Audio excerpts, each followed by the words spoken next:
Jean-Pierre, il y a des indications qu'on ne peut pas transporter de bois de la région vers l'extérieur, notamment en raison de la grille du frêne. Ici, aujourd'hui, on a un frêne et il y a besoin d'un traitement parce qu'il est possiblement malade. Écoute, Lucas, c'est pas. On en parle depuis les années 2002-2003. La grille est présente depuis 2008 au Québec.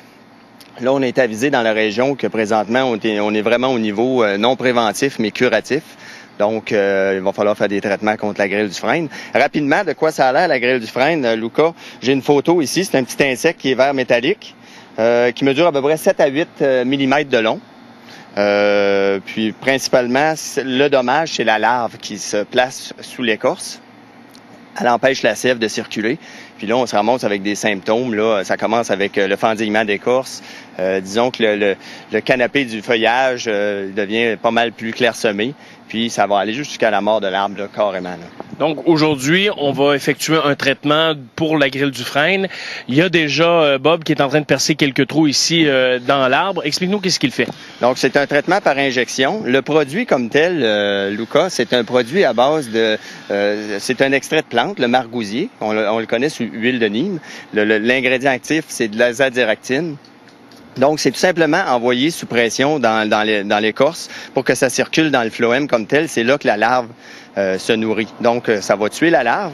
Mais la beauté de ce traitement-là, c'est que c'est pour 2 ans. C'est que l'adulte, la femelle qui va se nourrir des feuilles de cet arbre-là, va pondre des œufs stériles. Ça peut sembler dispendieux comme traitement, mais si on compare à peut-être couper l'arbre, ça, c'est encore plus dispendieux, puis on se retrouve avec un trou dans notre cou. Oui, parce que là, on a un arbre ici de 63 cm de diamètre de tronc à hauteur de poitrine. On parle d'un traitement aux alentours de 500 $. Lucas, juste abattre cet arbre-là peut coûter jusqu'à 2000, 2500 $. Donc, c'est quelque chose qu'il faut prendre en considération. Ça n'a pas de prix, c'est irremplaçable. On ne peut pas remplacer un arbre de ce calibre-là. Là. Alors, c'est un traitement que vous offrez chez BioHortiCentre, c'est ça? Oui, on est les seuls homologués du côté de la rivière ici, donc pour le faire à Gatineau. Puis, je dirais même la ville de Gatineau a acheté aussi une pompe pour faire ses propres terrains. Donc, oui, il va sûrement avoir des dommages de la grille du frêne. Là. Puis, les traitements, Lucas, c'est à partir de maintenant jusqu'à la fin août. Le message est lancé. Jean-Pierre, merci beaucoup. OK, bonne semaine.